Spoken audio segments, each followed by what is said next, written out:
Welcome to Armageddon TV YouTube channel. As we leave behind the fifth month of the invasion-oriented war launched by Russia against Ukraine, we see that the reflection of Russian aggression is dragging the whole world towards a new order. Especially in Eastern Europe, the military order is changing completely, and the influence of North Atlantic Alliance and the USA on Europe is greater than ever. In Eastern Europe, NATO has increased its military presence and invested heavily in the protection of its allies. It was decided to triple the number of NATO troops stationed in Eastern Europe, and hundreds of thousands of NATO troops were deployed on the border connecting Eastern Europe with Ukraine, Belarus, and Russia.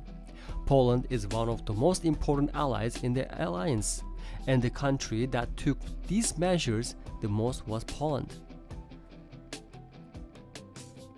Sharing a large border with both Belarus and Ukraine, Poland also bordered Russia's Kaliningrad region, and it made this move knowing that it was in the line of fire if Russia invaded Ukraine. Poland's military importance in the alliance has increased with the US sending permanent troops and the most advanced combat vehicles such as HIMARS, Patriot, F-22, F-35, M1A1 Abrams, and Poland is now becoming the main headquarters of East Wing Defense. Poland is also one of the countries that hosts the most Ukrainian and provides the most military aid to Ukraine. Poland offered the Ukrainians all its arsenal, their homes, and took away the refugees who were victims of the war. Poland is now home to close to 5 million Ukrainians, and its army has donated hundreds of tanks and military ammunition to the Ukrainian army.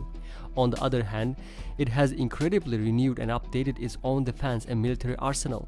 In March, Warsaw promised to increase its defense spending to 3% of the country's gross domestic product and hopes to more than double the size of Poland's army. In particular, the purchase agreement of 250 M1A1 Abrams SEP V3 third-generation main battle tanks between the USA and Poland stood out as a move that would significantly increase the Polish defense. But before that, in the deal made this week, Poland announced that it will purchase 116 used M1 Abrams tanks from the United States. This weapon stand out as the last move of Poland's armed reinforcement efforts. Each of these moves gained urgency after the Russian invasion of Ukraine and the arrival of 116 M1 Abrams tanks in the region, even if 250 M1 Abrams tanks are thought to arrive in 2025, will significantly reduce this urgency. Military situation in Eastern Europe also reveal a very tactical irony. President of the Russian Federation Vladimir Putin was trying to stop NATO's eastward expansion and to end the US influence on Europe. This was one of the main reasons why the Russian army started the invasion of Ukraine. But Vladimir Putin's nightmare came true, and the United States and the Allies established an indisputable dominance over all of Europe. Now the latest joint US-Polish move is making Russia even more angry. With 116 used M1A1 Abrams tanks negotiated this week being distributed to military bases in eastern Poland.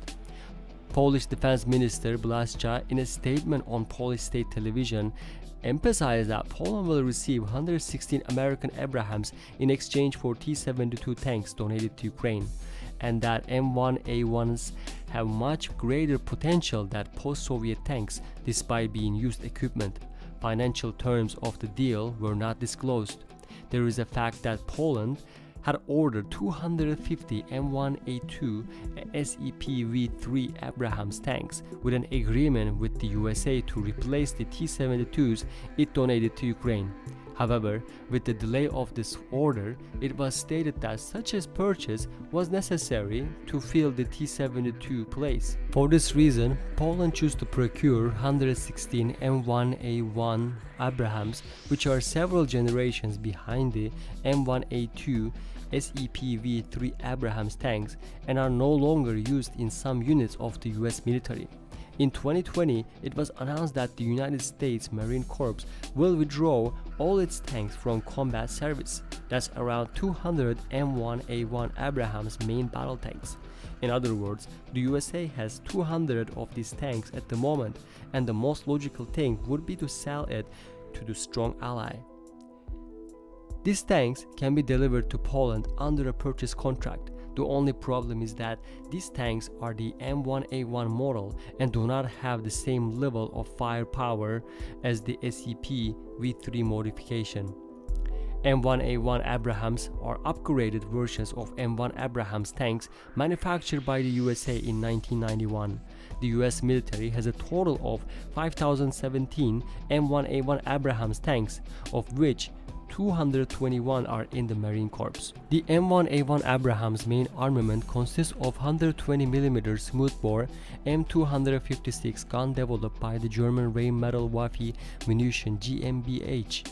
The M256 gun is still in serious use, even though the M1A2 SEP V3s are also making great progress.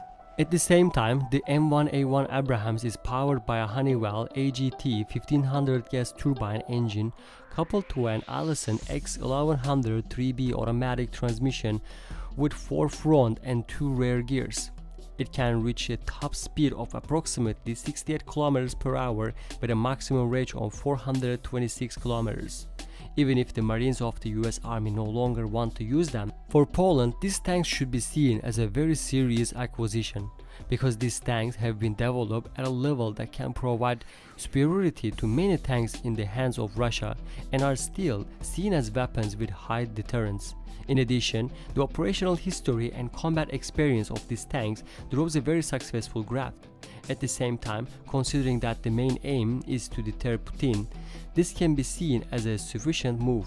Likewise, it is estimated that M1A2 SEP-V3 Abrams tanks will be supplied by the end of 2026. With the arrival of these tanks, Poland can now become an impenetrable barrier for the Russian army. It is necessary to recall the agreement in April here again. Under this agreement, Poland will acquire Abrams M1A2 SEP-V3 main battle tanks, which also includes 26 M88A2 Hercules maintenance vehicles and 17 M1074 Joint Attacks Brigade systems. This deal costs approximately 4.75 billion, including ammunition and related training and logistic packages.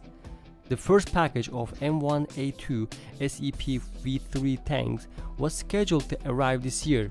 Even if there is a possible disruption in the plan, it seems that the promises will be kept in the long run. After these weapons are shipped to the region, the combat vehicles will serve the 18th Infantry Division named after the General Tadeusz Bucha, especially the 1st Warsaw Armed Brigade and the 19th Lublin Mechanized Brigade. In addition to this tank support, the USA also provided assistance to its NATO ally in different military areas. In the first days when the Polish government took action to deter possible Russian attacks, the US deployed 5,000 more US troops to the country and deployed many warplanes to the region. The most striking among these warplanes was the F-22 Raptor-class fighters deployed in Poland by the USA. 2 of these hunters were transferred from Germany to Poland. This meant much more, because the USA absolutely does not allow the sale of these fighters, and these planes still maintain the title of the most expensive fighters aircraft in the world since the day they were produced. This shows the importance of the US attached to the east of Europe and to defense of Poland. Together with this, as we mentioned at the beginning, F-35B and C-Series stealth fighters, F-18 a Hornet fighter jets, HIMARS long-range MLRS, Patriot air defense systems were also deployed to Poland by the USA. Poland will also host the US missile defense site. Washington stressed that a missile defense shield in Eastern Europe would protect NATO from short and medium-range missiles launched by potential enemies in the Middle East. But now the platform will be used to intercept Russian missiles instead, because as in Ukraine, Russia is trying to destroy the infrastructure in the region by carrying out missile attacks before sending its army to the region. However, the existence of this missile defense area may render Russian missiles completely useless. This will completely end the Soviet dream of Russian President Vladimir Putin. Although, despite the heavy loss he suffered in Ukraine, Putin, who is still chasing this dream, cannot see that he is pulling his country into a great pit of hell along with him. Even if he wins a victory in Ukraine, Putin cannot go further after NATO's military reforms in Eastern Europe. Even the possibility of Putin invading Ukraine completely seems almost improbable. As a result, sending M1A1 tanks to the Polish army is of critical importance in the NATO's alliance eastern flank reinforcement move. But Poland knows that this is not enough and is striking to add Black Panther tanks from South Korea and the latest Leopard main battle tanks from Germany to its army.